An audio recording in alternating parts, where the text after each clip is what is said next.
우리 하나님은 어둠 속에서 빛을 창조하시는 하나님이십니다. 창세기 1장에 흑암과 공허와 혼돈이 있었는데 그 가운데서 하나님은 빛을 창조하셨습니다. 이스라엘 백성들은 바벨론 포로 이후에 오랜 기간 흑암에서 보내야 했습니다. 그러나 하나님은 그들의 역사의 흑암에서 빛을 만들어내셨습니다. 오늘 우리가 읽은 본문은 이사야가 이스라엘 백성 바벨론 포로 100여 년 전에 미래를 예언한 말씀입니다. 바벨론 포로가 돼서 그들이 고통당할 것을 이사야 선지자는 예견하고 있었습니다. 그의 예언대로 이스라엘과 유다는, 이스라엘은 북왕국, 이스라엘은 아시리아에 망하고 남왕국 유다는 바벨론 포로로 잡혀갔습니다. 정치, 경제, 종교적으로 그들은 완전히 무너졌습니다. 그러나 하나님은 그들의 역사적 절망 가운데서 다시 그들을 회복하시고 그들을 이방의 빛, 열방의 빛으로 삼으시겠다고 말씀하셨습니다. 이것은 단순히 이스라엘이라는 유다라고 하는 한 민족이 회복되는 예언이 아니라 그들을 통해서 열방을 구원하시고 온 세상을 하나님의 문명으로 바꾸시겠다고 하시는 미시오 데이, 하나님의 선교의 계시의 말씀입니다. 이것은 절망의 어둠 속에 있는 한 민족을 세상의 빛으로 삼으시겠다는 역설이기도 합니다. 이 말씀은 그래서 구약 성경에 나타난 가장 대표적인, 구약 성경 가장 중심에 들어있는 가장 대표적인 선교, 하나님의 선교의 말씀이 되었습니다. 오늘 이 말씀을 살펴보면서 은혜를 나누고자 합니다. 첫째로 하나님의 선교, 라틴어로 미시오 데이는 회복된 백성을 통해서 시작된다는 것을 보여줍니다. 6절에 보면 그가 이르시되 내가 나의 종이 되어 야곱의 지파들을 일으키며 이스라엘 중에서 보전단 죄를 돌아오게 할 것은 매우 쉬운 일이라. 하나님께서 이스라엘 백성들이 포로될 것도 예언하셨지만 또 그들이 포로 생활에서 돌아와 회복될 것을 말씀하고 있습니다. 미시오 데이는 이 회복을 통해서 시작이 됩니다. 하나님은 죄와 허물로 무너지고 상처 입은, 그래서 흑암에 있었던 백성들을 다시 세우시고 그들을 치유하시고 회복하신 후에 그들을 통해서 열방을 주님께로 돌아오게 하는 하나님의 선교의 일을 시작하십니다. 하나님은 이스라엘 백성들을 다시 회복시키시면서 곧바로 그의 계획인 선교의 현장으로 파송하시는 것입니다. 실제로 이스라엘 백성들은 바벨론 포로 70년을 경험했고 그들 중에 15% 정도가 예루살렘으로 돌아왔습니다. 그리고 나머지 사람들은 그 현지에 남아서 살게 됐습니다. 그것을 가리켜서 디아스포라, 유대인 디아스포라다, 이렇게 말을 합니다. 그 후에 하나님은 그들을 세계 선교의 도구로 삼으셨습니다. 귀환한 이스라엘 백성들, 유대 백성들은 예루살렘 땅으로 돌아와서 지내면서 약 450년 정도 후에 예수님이 이 땅에 오시고 예루살렘 교회가 세워지는데 혁혁한 공을 세웁니다. 그들을 통해서, 돌아온 이스라엘 유대 백성들을 통해서 예루살렘에서 온 인류를 구원하시고자 하시는 하나님의 역사, 하나님의 교회가 세워지게 됩니다. 뿐만 아니라 흩어져 있던 디아스포라, 유대인 디아스포라들을 통해서 이제 그 복음이 열방으로 흘러가게 됩니다. 도로가 되고 네트워크가 된 것입니다. 여러분, 그들이 경험한 뼈저린 흑암의 역사, 바벨론, 포로, 페르시아, 그리고 그리스의 잔혹한 지배, 그리스의 왕 중에는 안티오쿠스 에피파네스라고 하는 왕이 있었는데 역사상 가장 잔혹하게 이스라엘 유다 백성들을 박해한 사람입니다. 그들의 박해가 있었고, 심지어는 로마의 속국이 되어서 뼈저린 고통을 그들은 경험했습니다. 흑암에 있었어요. 절망 가운데 있었어요. 어둠 가운데 있었습니다. 그러나 그 아프고 힘들고 고통스러운 역사의 흑암 가운데서 하나님은 그 과정을 통해서 놀라운 일을 계획하고 계셨어요. 그것은 바로 유대인들에게 이스라엘 밖에 있는 세계를 보게 하는 눈을 열어주신 것입니다. 그들은 늘 폐쇄적인 시야, 네로 퍼스펙티브를 가지고 있었습니다. 늘 자기들 중심, 자기 중심, 우리만 하나님의 사랑을 받는 민족, 저 이방인들은 하나님께 제외된 민족, 그런 정도로 그들은 생각하고 있었어요. 그런데 그들이 이렇게 강제적으로 외국 땅에 나가 살면서 디아스포라가 되면서 또 강력한 제국들이 그들을 지배하면서 이스라엘 백성들은 세계를 알게 되는 거예요. 그래서 거시적 시각을 갖게 된 것입니다. 아, 세상이라는 것이 이스라엘만 있는 것이 아니구나. 우리보다 더 탁월한 문명도 있구나. 하나님께서 우리만 사랑하시는 것이 아니구나. 하나님은 이스라엘뿐만 아니라 온 세상의 임금이시구나 하는 눈이 열리게 된 것입니다.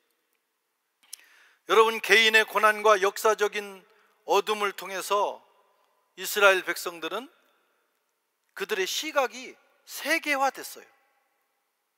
이것은 전 세계에 하나님의 복음을 전하시려고 하시는 하나님의 계획이었고 하나님의 작업이었습니다. 그들의 고통스러운 경험은 세계 선교를 위한 준비 기간이 됐습니다.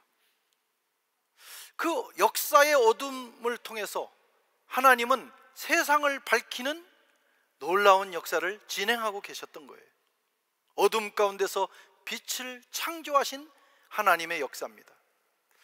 우리 민족도 이스라엘 못지않은 고통을 당했습니다.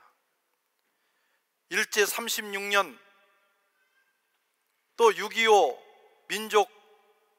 민족 간의 전쟁, 우리는 이 고통과 아픔을 통해서 단련되었습니다.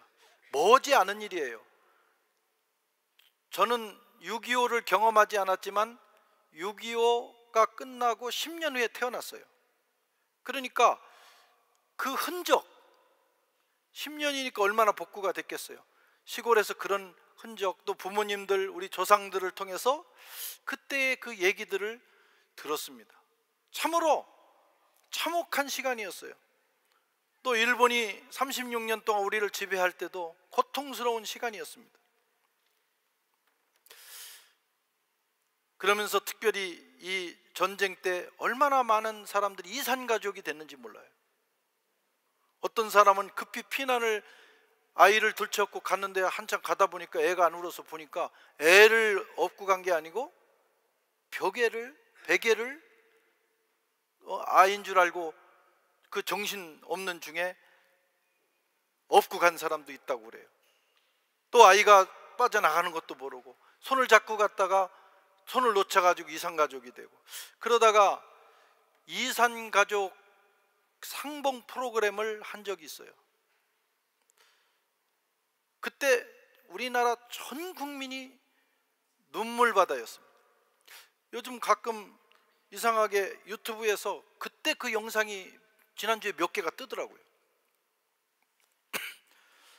저도 그걸 보면서 그 마지막 헤어졌던, 죽은 줄 알았던 부모와 자식이, 형제와 형제가 만나는 그 마지막 순간, 전화로 확인하는 그 순간 막 통곡이 터지는데 저도 모르게 눈물이 주르르 흐르는 거예요.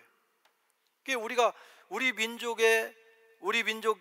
역사의 아픔을 공감하는 시간이기 때문에 그렇습니다. 아마 여러분들도 그럴 거예요. 우리가 왜 이런 고통을 당했는가? 우리가 왜 이렇게 아픈 역사를 가지고 있는가?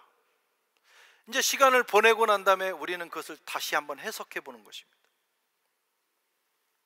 우리 민족의 고통과 아픔을 통해서 하나님은 무엇을 하고 계셨는가?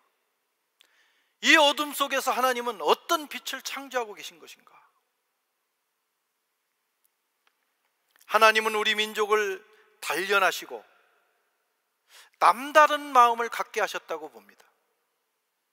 그런 아픔을 통해서 어떤 상황에서도 우리가 대처할 수 있는 강인한 정신을 갖게 된 거예요. 6.25도 겪었죠. 수많은 사람들이 죽었죠. 다른 나라에 의해서, 강대국에 의해서 우리가 그런 고통을 당했죠. 또 그 시기에 얼마나 많은 사람들이 해외로 또 흩어졌습니까? 이런 일들을 통해서 우리의 마음은 강하게 됐고 단련되었습니다. 그래서 그런 마음을 가지고 우리는 세계 선교를 하게 된 거예요. 미국 사람이나 요즘 중국 교회가 많이 부흥하고 있습니다. 그리고 중국 교회는 재정도 많다고 그래요. 그 부자들이 많아요. 가난한 사람도 많지만. 그러나 그들이 하는 선교와 우리가 하는 선교는 조금 다릅니다. 그들은 강대국으로, 미국이나 중국은 강대국, 피해국이 아니고 강대국으로서 복음을 전하지만 우리는 아픔을 경험했던, 역사의 어둠을 경험했던 그 마음을 가지고 가기 때문에 우리가 선교지를 대하는 마음이 남다릅니다. 그 마음은 경험을 통해서가 아니면 가질 수 없는 그런 마음이에요. 그래서 이런 일련의 사건들, 역사의 아픈 경험들은 사실 그때는 우리 민족으로서 힘들고 어려웠지만 21세기 주님 다시 오시는 이때에 주님 오실 길을 예배하면서 땅 끝까지 이르러 복음을 전하게 하시려는 하나님이 그 속에, 하나님의 계획이 그 속에 있다. 우리는 그렇게 해석할 수가 있습니다. 한국교회가 세계로 나가서 열방의 영혼을 위해서 일하고 그들의 아픔을 끌어안고 사역할 수 있는 것은 우리가 그 어둠을 경험했기 때문이에요. 그리고 하나님의 은혜로 그 어둠에서 나와서 회복되는 하나님의 역사를 경험했기 때문에 우리는 그 일을 감당할 수가 있습니다. 여러분, 미시오 데이, 하나님의 선교는 고통을 경험한 사람들, 그리고 그 고통, 인생과 역사의 어둠 속에서 하나님의 은혜로 회복을 경험한 사람들을 통해서 이루어지는 하나님의 사역입니다. 이것이 하나님 선교의 제1법칙이에요. 두 번째로 미시오 데이는 경계를 넘어서 확장되는 역사입니다. 6절을 다시 보면 내가 너를 이방의 빛으로 삼아 나의 구원을 베풀어서 땅끝까지 이르게 하리라. 너희를 땅끝까지 이르게 하리라. 이것은 이스라엘, 하나님의 구원이 이스라엘 민족의 경계를 넘어선다는 것입니다. 우리가 선교라고 하는 것, 미시오 데이라고 하는 것은 이 경계를 허물고 넘어가는 것을 의미해요. 하나님은 온 세상의 하나님이십니다. 하나님은 우리의 하나님이시기도 하지만 이웃의 하나님이고 우리 민족의 하나님이시기도 하지만 열방의 하나님이시고 온 우주의 하나님이십니다. 이스라엘 민족신이 아니에요. 그런데 그들은 자신도 모르게 하나님은 이스라엘만을 위한 하나님으로 이해하기 시작한 거예요. 이사야가 말하는 것은 그렇지 않다는 것입니다. 하나님은 이스라엘을 사랑하시지만 이스라엘 너머에 있는 민족도 동일하게 사랑하십니다. 하나님의 구원은 이스라엘 경계 안에 머무른 것이 아니라 이스라엘의 경계를 넘어서 예루살렘과 온 유다와 사마리아와 땅끝까지 이르러 전달되어야 하는 것입니다. 당시 유대인들에게 이방인과 이방세계는 하나님의 구원과 하나님의 은혜에서 배제된 존재들이었어요. 그들은 구전에 의하면 그들은 이방을 하나님 왜 창조하셨는가? 자기 중심, 이스라엘 중심적인 사고로 그들은 이렇게 이해했어요. 지옥의 불을 대표해야 되는데 그 뜨겁게 지옥의 그 불을 데피기 위해서 불쏘시개로 쓰기 위해서 하나님이 이방인들을 창조했다. 그런 정도의 편견과 잘못된 생각을 가지고 있었어요. 우리 민족신이다, 여호와는 우리 민족신이라고 하는 생각을 그들은 가지게 된 것입니다. 그러나 하나님은 이방 민족, 온 우주의 하나님이셔요. 이스라엘을 사랑하시듯이 저 바벨론의 민족도 사랑하시고 페르시아 민족도 사랑하시고 저 동방에 있는 코리아 민족도 사랑하시는 것입니다. 우리도 모르는 사이에 그런 하나님을 자꾸 내 영역 안에 가두고 축소시키려고 하는 그런 본능이 있어요. 그것을 넘어서야 우리는 비로소 선교를 하게 돼요. 왜? 선교는 그 모든 경계를 넘어서 흘러가는 것이기 때문에 그렇습니다. 이런 이스라엘 백성들에게 하나님은 이사야를 통해서 엄청난 선언을 하시는 거예요. 내 구원이 그들에게도 이르리라. 이스라엘의 하나님만이 아니라 이스라엘만을 위한 구원이 아니라 이 하나님의 은혜와 구원이, 하나님의 생명의 빛이 모든 경계를 넘어서 저 땅끝까지 가게 될 것이다 하는 선언입니다. 사실은 이 말씀은 이스라엘 백성들에게는 엄청난 도전이에요. 아니, 구원이 하나님, 우리의 하나님이고 저 이방 민족들 우리의 대적인 줄 알았는데 하나님이 그들도 사랑하신다고? 하나님이 그들을 위해서도 회개의 기회를 준다고? 이스라엘 백성들에게는 어처구니 없는 메시지예요. 여러분, 선교라고 하는 것은 누구에게나 어처구니 없는 일이 됩니다.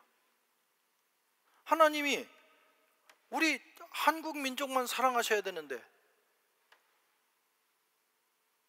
한국 민족주의적인 사고를 가지고 있는 어떤 그리스도인에게 하나님 말씀하시는 거예요.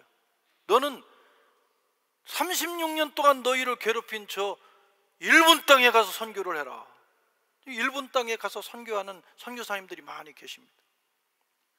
사실 우리 민족의 원수였어요. 얼마 지나지 않았어요.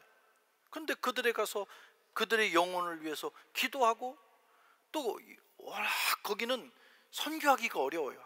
아무리 평생을 목회를 해도 이분들이 부응이 안 됩니다. 그리고 보통 깐깐한 게 아니에요. 이분들이 또 그 일본인들, 교인들이 그런 어려운 곳에 가서 하라고? 사실 한국 사람에게는 어처구니 없는 일을 시킨 거예요.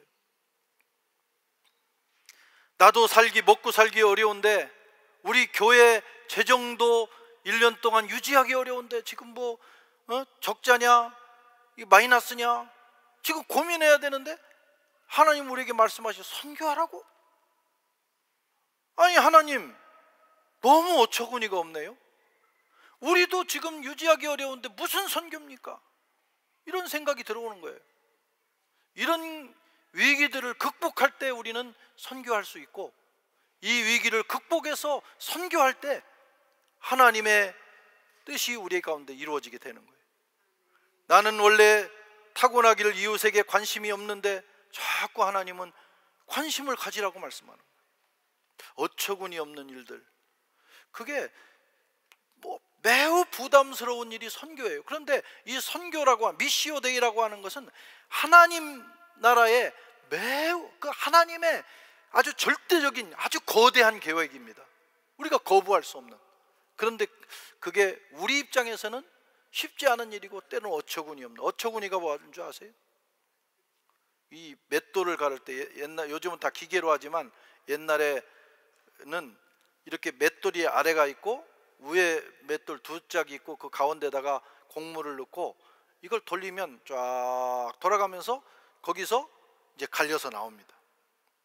근데 어처구니라는 건 이걸 돌리는 손잡이에요. 근데 이거 돌려야 되는데 돌멩이만 두 개가 있는 거예요. 이거 어떻게 돌립니까? 그것을 가리켜서 어처구니가 없는 상황이다 그런 건데. 아니 선교라고 하는 건 하나님이 막 부어주시고 뭐 넘치도록 부어주셔가지고 그냥 안 할 수가 없는 그런 상황이 되면 좋은데 대부분은 그렇지는 않습니다. 그럴 수 없는 상황에서 또 그 준비가 안 된 상황에서 하나님 말씀하시는 거예요. 너는 이방의 빛이 되라. 너는 이방을 품고 기도해라. 선교해라. 그리고 내가 사랑할 수 없는 그들을 향해서 복음을 전하라. 그래서 선교는 어려운 것입니다. 준비도 안 돼 있고 우리가 넘어야 될 경계가 많습니다. 인종의 경계를 넘어야 돼요. 인종의 경계.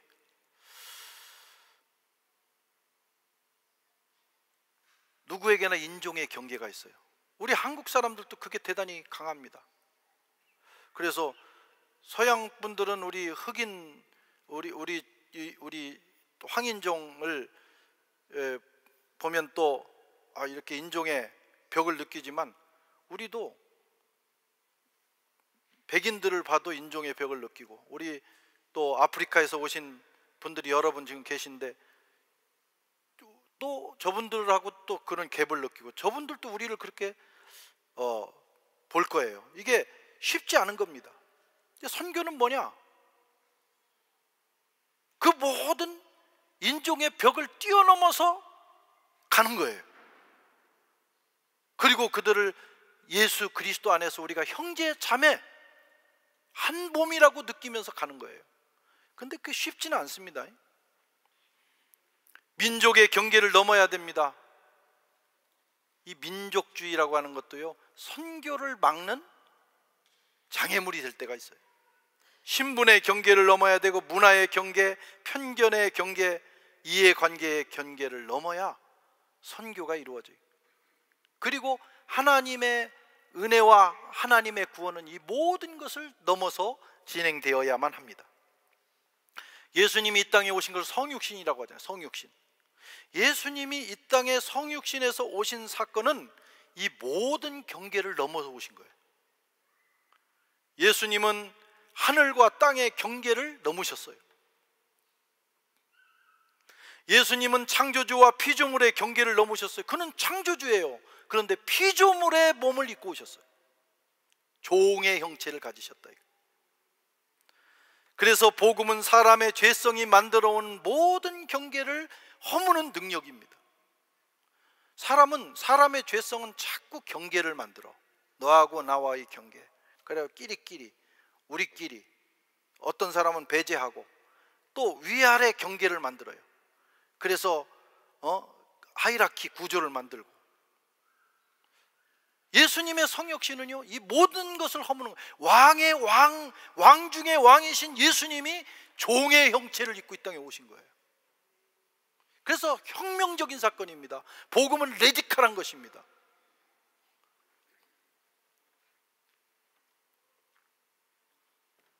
유대인과 이방인의 경계, 주인과 종의 경계, 어른과 아이의 경계, 남자와 여자의 경계, 귀족과 서민의 경계, 이 모든 인간이 만들어 놓은 이 경계를 예수님이 넘으셔서 오셔가지고 이 모든 경계를 허물었어요.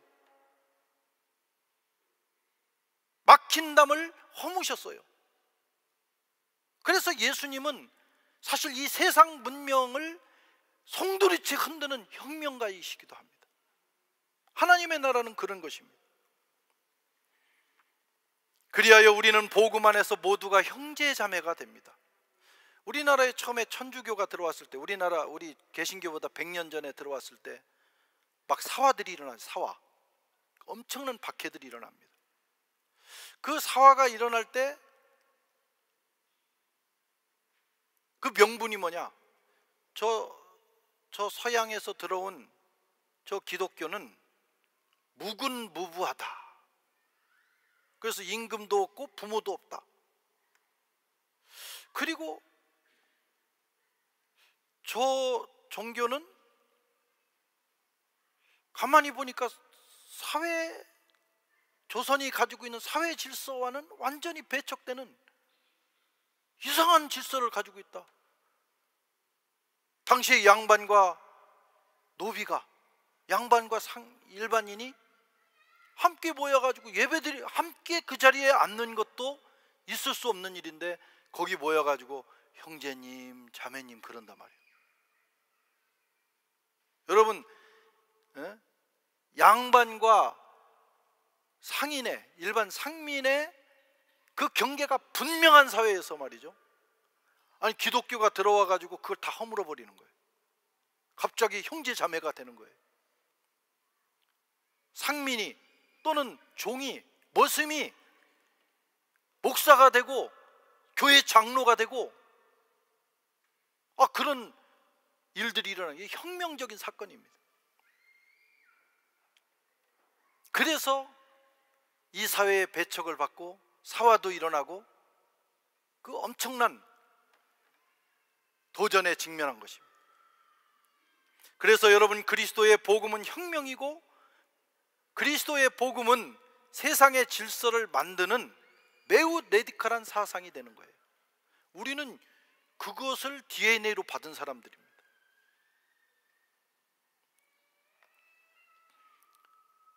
우리가 사람들이 만들어 놓은 신분 질서나 아니면은 어떤 경계가 복음을 막아설 수 없는 거예요.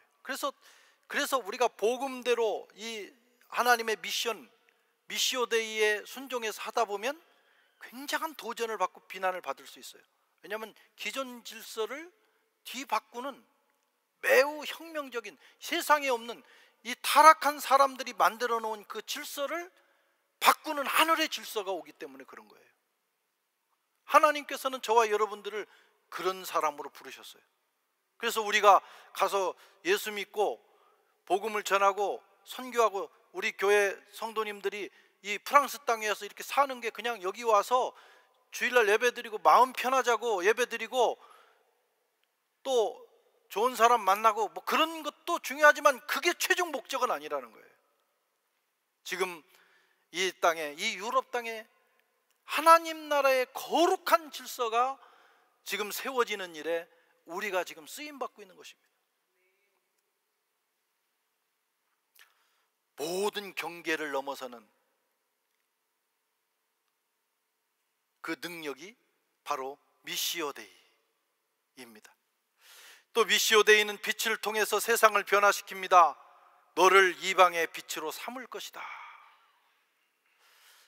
회복된 이스라엘 백성들을 이방의 빛으로 삼겠다는 거예요. 교회와 하나님의 사람 성도들을 하나님은 이방의 빛으로 삼겠다고 그랬어요. 오늘 이사야서의 예언은 유대인들을 향한 예언이지만 예수님이 이 땅에 오셔서 다시 말씀하셨어요. 너희는 세상의 소금이라, 빛이라. 하나님이 우리를 부르신 것은, 우리를 회복시킨 것은 여러분, 우리로 하여금 세상을 향한 빛이 되게 하기 위해서, 어두운 세상의 문명에 빛의 문명을 세우게 하기 위해서, 죽어가는 사람들에게 생명의 빛을 전하게 하기 위해서 우리를 불러주신 것입니다.